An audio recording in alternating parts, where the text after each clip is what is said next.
So this updated map. So i-record sa ito ang update. So sa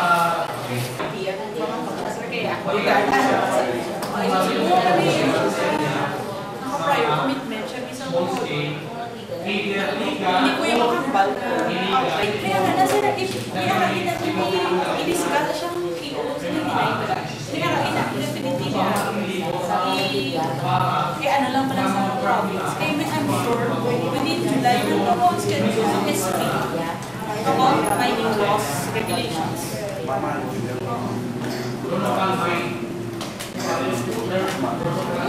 Sige ba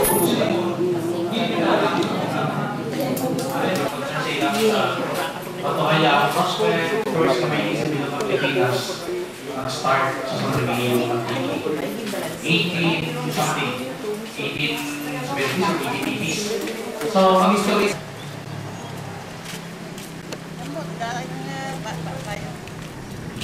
Solis. Kami pag-ipayo ang diferensya pumalikler ang paglungon ng Mineral Reservation Area. Kung naman ako daw apat kung limang kabanwa at tatlo. Paglungon at walo. Anyway, so ang bintaha kung nyo na kung madeklara ang reservation area, ang Mineral Reservation Area, paglungon, medyo okay. Ay kung hindi, ang local government unit ang mga natutulog kang permiso paagi sa sangguniang barangay, sangguniang bayan, sa sangguniang panaligan sa gobernador, sa PNRP. Okay? Pero, sa bagong napirmahan na Executive Order 79, yung mining policy, tugyan naman kabalat nga kontakten ang pagtuturo ng direksyon sa mga local government units sa pagtuturo ng permiso sa pagmina. Ito yung national government, ang office ng president ang pagmina. So daw hindi man kinanglan siguro i-declare natin. No? Nga i-declare natin na maging mineral reservation area ang tatlong kabanwa sa probinsya ng Antique. Pero depende ka na sa mga pumunuyo. Ay kami, nagapati, kasi natunan natin, kasi marami mga mining engineers na nag-obra sa ibang nasyon, na mga Pilipino, nakita ng dahil isla ng Panay, hindi ipindi na minahan. Tulad na may earthquake faults, may gamay na kasi, hulog. Tapos na, sa babaw ko, tataas ang mga binukid ng Antique. Tagol ko ang mga tailings na maabot sa mga kabaybayan, patay mga isda, hindi maribusan ang mga suba, hindi natin mabutan natin renal. So ako na ang mga disbintahan sa mina, kapilmarot yan sa may islang ng Panay, bagod kami nga ang kabutihan ito makatas, kang marapit sa baybay. Kung mag-slide dito, nervous ang mga tao, ang mga pumunuyo. So sa atin, siguro sa mga opisyalis ng barangay, kung nakabato kita ng mga premliyo sa mga minero, ay patayin nyo na. Pangpili ang interes ka natin ng mga pumunuyo. Inyo mismo pag-uliwan, papatay na mo kung kaso mga minang kita dyan sa may isla kang hinig. Kamu natin tuloy, no? Diba? Tiring ka naman ako, wala kang tinubrahan, gano'n murahan, gano'n yung bibig. But anyway, masking sa bibig, kasi kung masking diyan ka mo obra, hindi nyo patuloy kang iso mga mina at mga sinama niya. There is no such responsible mining in the Philippines.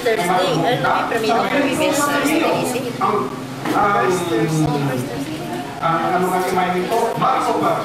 Ang dagang sa Jose, sa crossing din nangyari, kita mo diyan nga daw sugar na walang kagatubo, ang hihilamo, may tanong, nga lugar na natindog daw balay ni Bautista, buhay Agula, hindi matanghan, nabi ako na naging budiga lang raw kang mga anak ang kapor, naging ready na lang i-ship out, halin sa may Antique.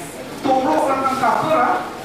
Wala, matubungin yung napunti. Karon kung may ano ang tao ito, wala ang mga gasto, magkukuha sa lagyo, maski mga lupi, wala naman, ano ang gobyerno ang gasto para sa pag-rehabilitate ang mga lugar. kaya karoon ng taxes na ng mga kapwa ang tatang benepisyo mga gulol sa mga mga direkta sa mga kumuyok, ang mga benepisyo mga opisyalis na pwede nga amo ang ginasaligan ng mga miniro. So, sino siya? Tumakan niya bilang mga ulit ko bilang sangkaan. O, dito wala kang subong may mina o wala sa pagnoon? Mayara. Wala. Mayara. Sa iba nyo lugar mo wala. May nakita, kita nga nag-ahupag o nag-landslide na wala sa minahan. Nga, di pa mangkot ko. Kaya ang ginatawag na landslide o ng pagbabas ng lupa, natural na kaya na nagkakatabo. Kaya ang antike, may arap, kaya po na nag-landslide. So, maski may mina o kung wala, ang landslide, arap nila yan. Kaya natural na kaya. Natural na kalamitan na kaya. So, hindi tayo kapupot kung magka-landslide ka o hindi. May mina man o wala. So, May mga pati na nagkakambal mo na ang may name maka-trigger ka landslide. Gusto ko yung mga ma'am. Ay ko na mga may name sa wala. Picture. So kung sino doon, ang may name, hindi kita maka-affect ko landslide. So may mga naka-affect kita ka.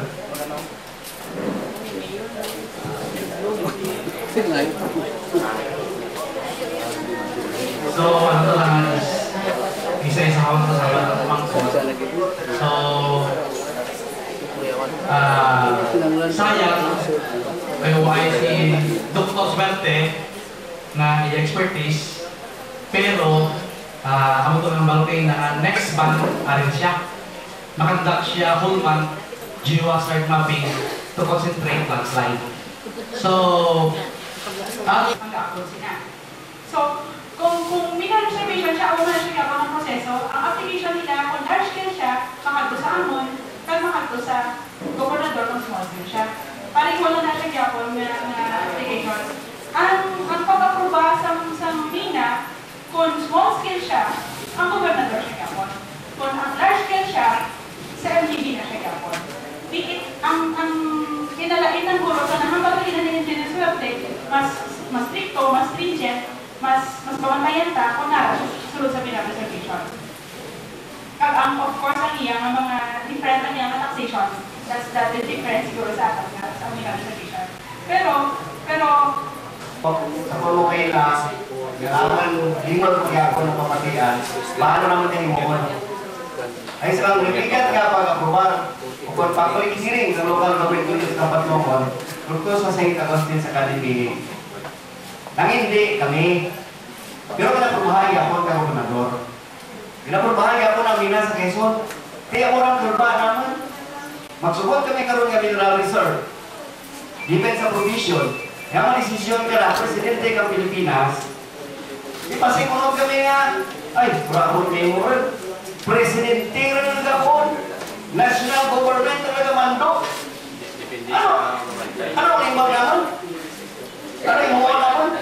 Ay, last time ko, nagpirma kami, sobrang trismel. Nagpirma, wala yung supak naman ko na to. Pero, siguro na sabi ka ron. Ngayon po madeklara niya, kaya ginakuha mo ito, ay, tama may ka mo. Kung na yan ka, dapat kalukuhay ba, no? Tama, klaro, ay naluko kita. Depende. Mura, permiko na.